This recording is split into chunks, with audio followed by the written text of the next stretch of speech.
So here we are at the Citadel on Kalicha Gora in the middle of Lviv. A beautiful, quiet spot to take a walk, but a place with a very turbulent history. I can see from this particular building here, I can see what appear to be bullet marks and shrapnel. Scars from its history, and perhaps Sasha, you can tell me a bit about the history of the Citadel, how it was built and what happened here during the Second World War. Well, this is a fairly new fortification. It was erected here in the middle of the 19th century as the result, may I put it this way, of the so-called Spring of the Nations, an uprising against Habsburgian Empire from different sides. This is the year of revolution. Yeah, the revolution, 1848. Yes, 1848. So Austria actually overcame this conflict. They declared a number of rights. They became a constitutional monarchy. However, they preferred to pursue the policy of both whips and carrots, as it often happens. So as part of the whips, they had built this fortification on top of this hill. From the very beginning, this was sort of a den place. People never settled here. It was never used for residence, and they believed there was some sort of a kapisha, like human sacrifices were done on this mountain in the old pre-Christian times. But it's a rumor, of course. Anyway, the citadel was constructed in accordance with the fortification rules of the middle of the 19th century. At the times when the artillery was not so sophisticated, and they used like old-fashioned types of cannons, and it was actually had flat roofs for a number of cannons to be placed around. So the artillery placed on the roof of this building could cover the whole downtown area with artillery fire. However, the progress of technology was so quick that the citadel became completely redundant, because artillery became so effective, so devastating, that keeping fortification like that was sort of redundant. And since late 19th century, the building was mainly used as like a place for military regiments. So it was just a place for military to stay, and its controlling or police function, which was actually the original idea of this building, became redundant because of the above reasons, technology.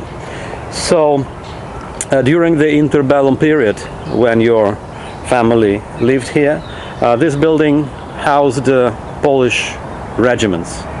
They were just making their drilling here, doing some training, classes, whatever. When the Soviets came in '39, they still use this as a military place for the military. However, when the Nazis occupied the city in June 1941, immediately they converted this building into Stalag. It became one of the Stalag places in this town, one of the Stalag, camps in the city, alongside with Janowski and Lysinichi cremation site. So during the wartime, Nazis were bringing here people whom they considered as their opponents or threat to the Nazis, and quite possible that they were even executed here, or they were kept here in some sort of custody for a while and then moved to Janowski camp or to Lysinichi for further extermination. So it is quite possible that Henryk, after being arrested at his house where we've been yesterday, was moved to this place. There are large barracks nearby and a number of forts. This fort actually survived best.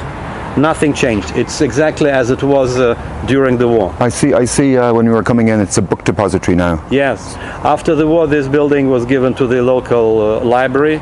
Now it's called the Library of Stefanik Library, and they keep their books there.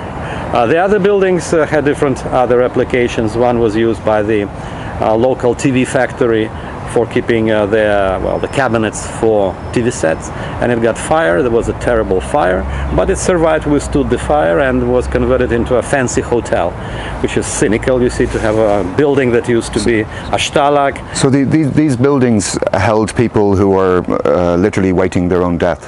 Yes, inside this building, I've never been inside, by the way, but I know from people who were that there's still graffiti in the Polish, Russian, Yiddish languages inside the rooms of this building. So these prisoners wrote their last words on the wall? Yes, yes, yes. So Nazis also here kept the Soviet POWs, and also in 43, after Stalingrad, they brought here thousands of Italian soldiers, which are sometimes called deserters, but they were really not deserters, because Italy has changed its... So this was after Mussolini was deposed. Yes, so these after Mussolini was so these Italian soldiers who found themselves fighting in the east, suddenly, because of the fact that Mussolini was gone, they were somehow suspicious because they wanted to go home. Well, the official story is that those who preferred to stay further with Wehrmacht, they were able to stay with Wehrmacht and fight at the Eastern Front.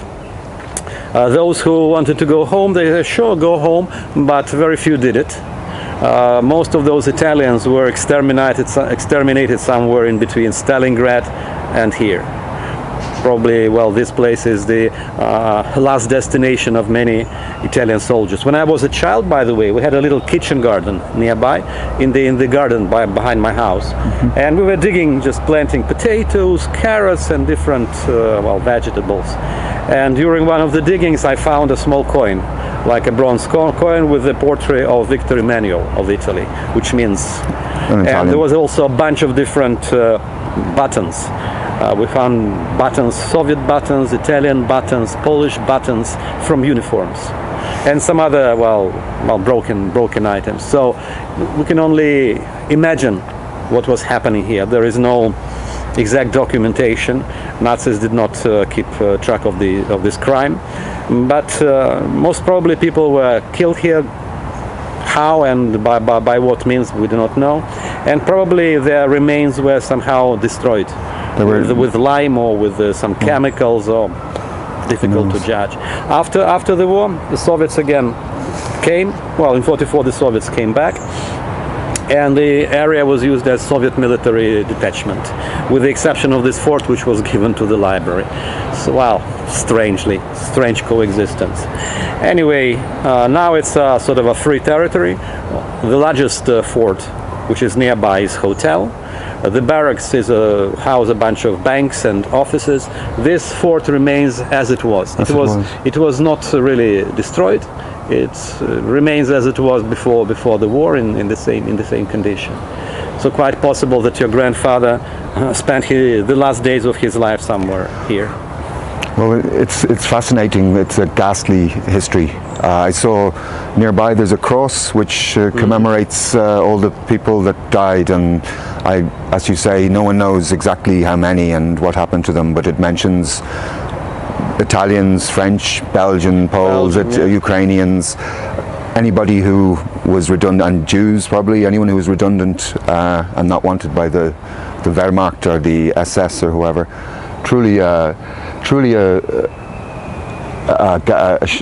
shocking thing to contemplate.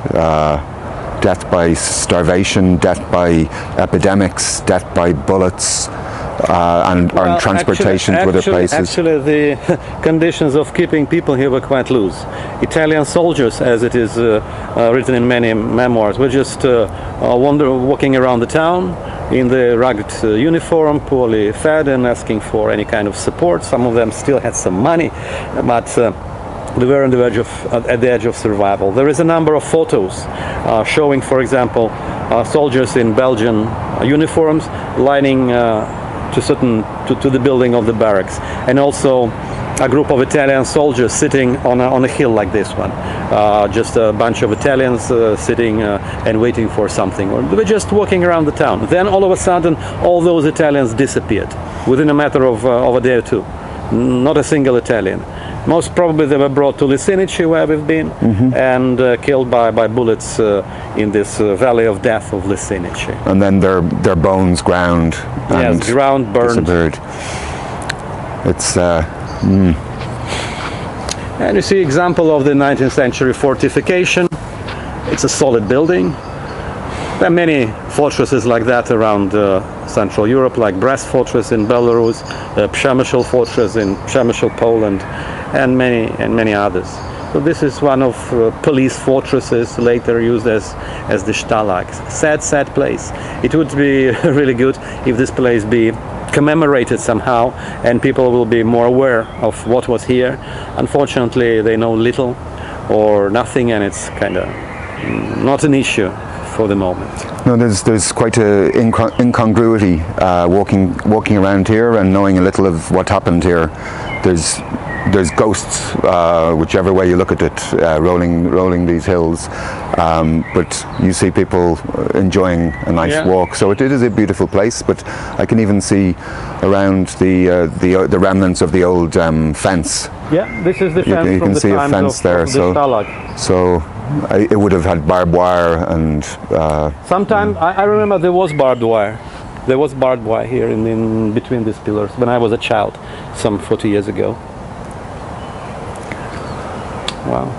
Well, God bless their memory. Yeah. So from here we'll go to Lechakov. Let's go to Lechakov. Great. Let's see that.